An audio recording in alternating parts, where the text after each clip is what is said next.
Hi guys, it's Victoria. Welcome back to FemmeHead. So after I announced my pregnancy, one of the top questions I got was for me to share my chart.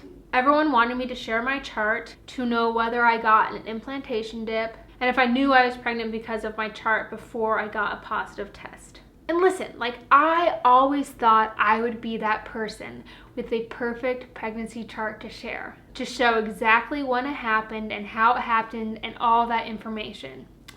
But I've got to let you in on a little secret. I stopped charting my cycle 3 months into trying to get pregnant.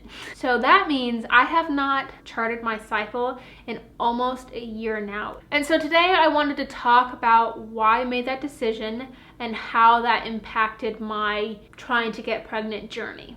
Heading into trying to get pregnant, I was convinced that I was going to get pregnant right away. I fully expected to get pregnant January of last year when we started trying. I had been charting my cycle for years. I knew exactly when I was fertile. I knew exactly when the best time was to have sex, to get pregnant. And menstrual cycles are kind of my thing, you know?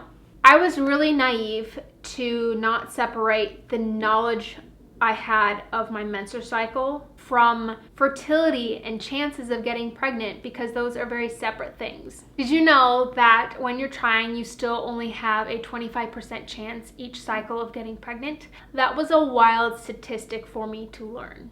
And after 3 months of trying and not getting pregnant, I was frustrated. We were both frustrated. We really need to change how we're going about the whole thing. Charting is such a positive thing, but it can also have a negative effect when it comes to trying to conceive and struggling to conceive and all of that jazz.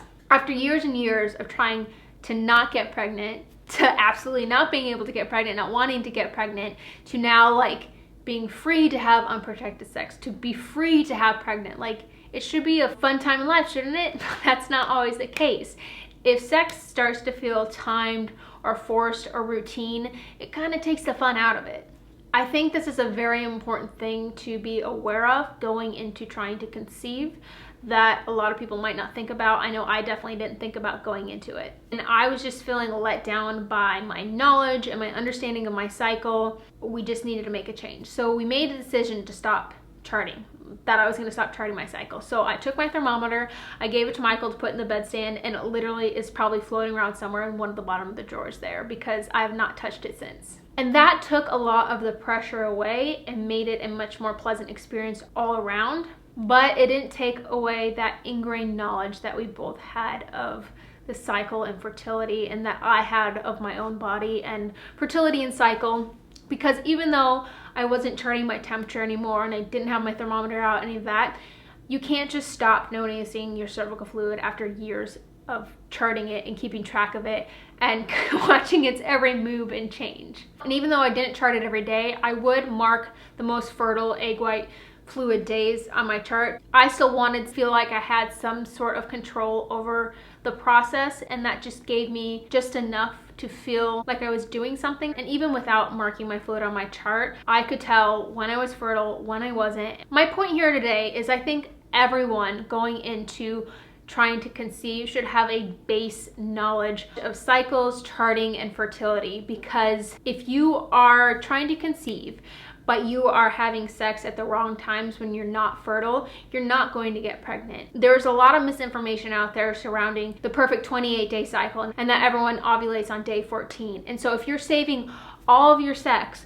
for the days around day 14 because you think that's when you're ovulating, you think that's when you're fertile, and you're not actually ovulating then, you're just not going to get pregnant. Some couples flourish with the control that charting brings to the whole process, but others stressed over that information. So everyone is different, and you just have to understand that if something's not working for you, it's okay to switch it up.